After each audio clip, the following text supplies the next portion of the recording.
Hello everyone, welcome to flowindata channel, and today we will understand how to update data in dictionary. Okay, so in dictionary here we have name John, age 34, hobby dancing, isn't it? So in a dictionary we can either add a new key value pair or update an existing one. So let's see how to update the existing key values, okay, first, and then we will learn how to add new key and value.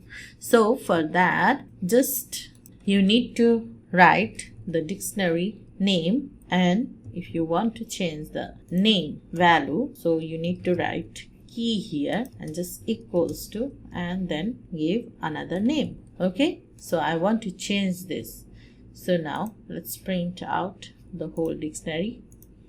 Ron. So you can see here the John name is now converted to Robert. Okay, so this is how you update the value of name key in the dictionary. Okay, so this is the way to update the data.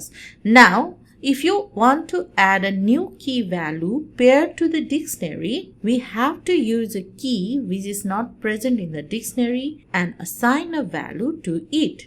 Like, so here you need to write the name of the dictionary, and similar to this you need to write the new key like profession.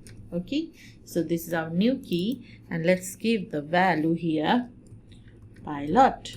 So our John is a pilot. Okay, so let's see now, run the program. So you can see here our new key and value pair is been added in our dictionary. Okay, so this is how you can add the items in the dictionary. Okay, so we will continue our dictionary in our next video also. So see you in the next video. Thank you for being with us.